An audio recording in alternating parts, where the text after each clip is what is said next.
Good morning. My presentation, it was on, one of those thumbs, whatever. So I'm going to be as visual as possible.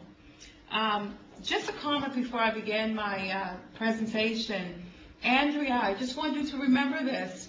The first shall be last, the last shall be first. As I worked on this assignment, I think I was more focused on the creativity than the technique. And I believe that that's the very thing that created the frustration. And it helped me to, to evaluate how I sometimes approach a certain topic before my learners. Sometimes we're so focused on creativity that we forget the technique, and the technique itself creates creativity. Now I want you to envision a a bouquet of balloons. Normally I would say a bouquet of flowers because I love flowers. All around me are flowers, but for the purpose of this particular presentation, I came up with colorful balloons. There were yellow balloons, green balloons, red balloons, so on and so on. And each balloon represented a technique. Each balloon also represents a learner. Each learner being diverse, each learner having, adding to the beauty of the whole presentation.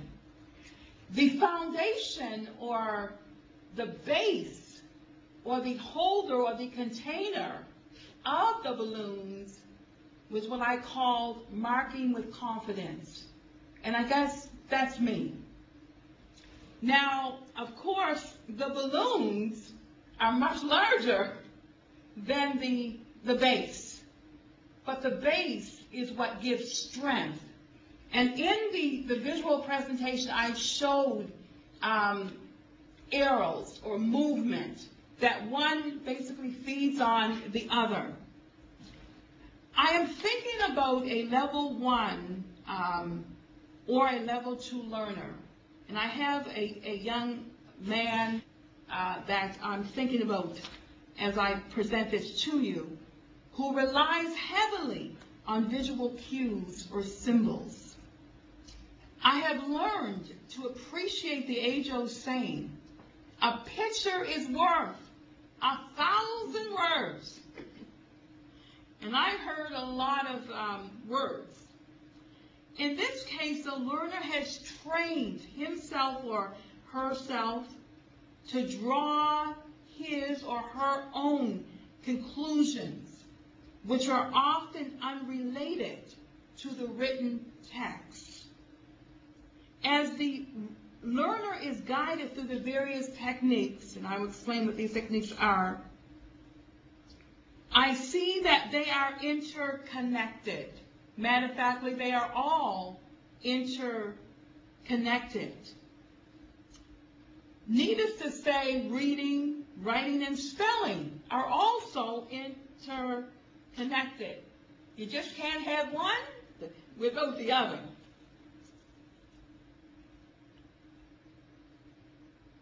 The following would be the program that I would follow. I see marking with confidence, as I said, as a base. And I see that it is intertwined. It flows through each technique.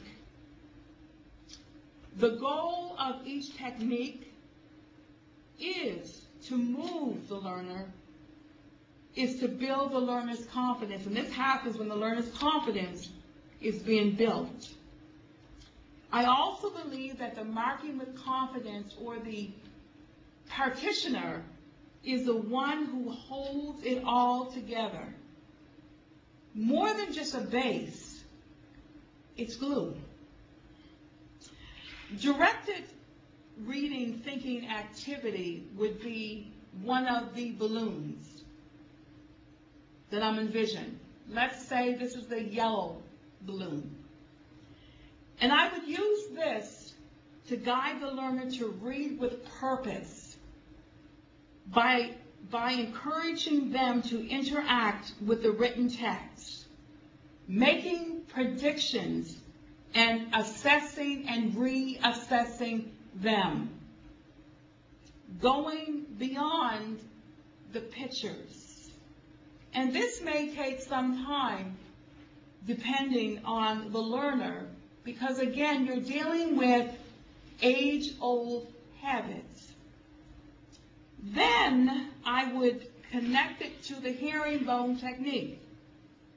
Let's have a little fun and let's ask some questions. It's amazing the power of discussion. And it is electrifying when the various balloons and all of their diversity can feed on each other to make the experience even more gratifying and beautiful. Then I would go to the brainstorming or the mapping. It is one thing to, verbally talk about it, but let's put it down in writing. And what I've learned is that people love it when they see their thoughts in print. And then I would look at the pattern spelling. One of the things that I really use, and I use it religiously, is the personal dictionary. So as the students are going through a text, if there are words that are unfamiliar to them, or they don't know the meanings of, they put them in their personal dictionary. So the pattern spelling, like building on words. One of the activities we use in this is Boggle. I love Boggle. It's a great way of building words. And so as I would use this particular technique, one is connected to the other. Build on the principle of marking with confidence. The whole idea is to cause the learner, and in my case the learners, because it's a group situation, to feed on each other's beauty. You have directed learning as being yellow, the herringbone could be blue, brainstorming could be red, the pattern spelling could be orange, and marking with confidence, because I love purple, it will be purple. But above all, it is a reflection that in order to work these techniques, we need diversity.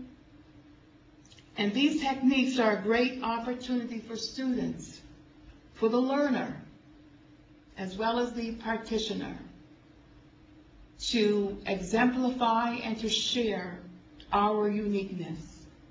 Because like a bouquet of balloons, we are a wonderful array of colors of strength, but also of growth. Thank you.